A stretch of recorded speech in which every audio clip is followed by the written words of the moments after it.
Welcome to the Maps 101 Quick Start tutorial on our news articles.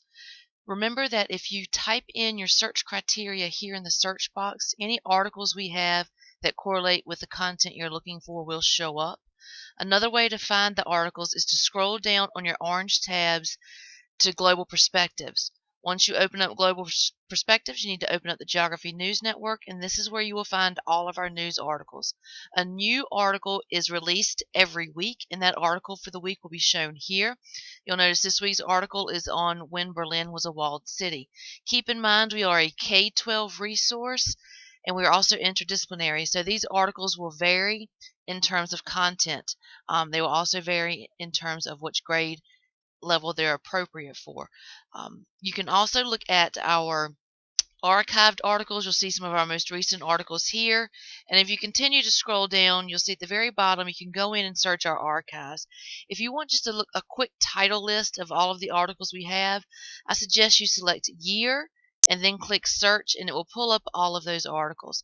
I'm going to type in a subject here. I'm going to put in Rosa Parks.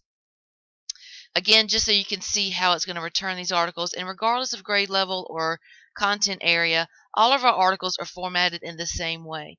You'll notice here we actually have two articles on Rosa Parks, but one of them is in Spanish as well, so keep that in mind that we do have Spanish versions of these articles available. I'm going to open up this one here, The Mother of the Civil Rights Movement, again just to show you the format of these articles. At the beginning you're going to have a graphic. It could be a map, it could be a diagram.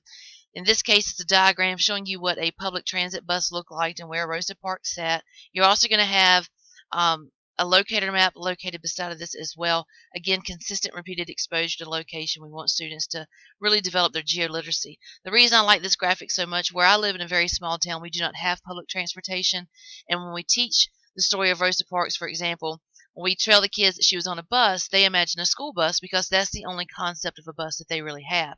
So this is a great way to make those abstract concepts concrete. This is also a great, even without the article, a great way to have a lesson in class, because the first question I would ask my students is, why do you think the colored section of the bus was so much larger than the white section? So it's a great way to get some critical thinking skills in there just on that visual, to help students build their visual literacy skills, which is so important in our standards-based educational system.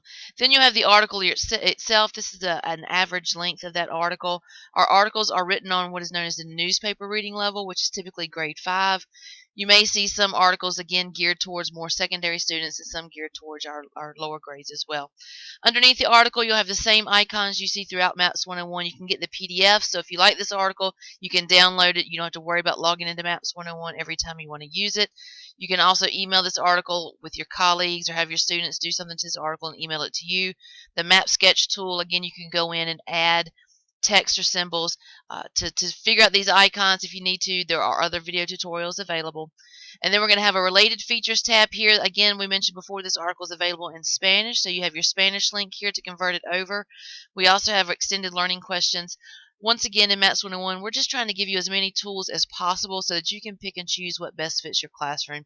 Finally, underneath every article, you will see a list of sources. These are trusted outside sites that you or your students can also use if they're doing any kind of additional research.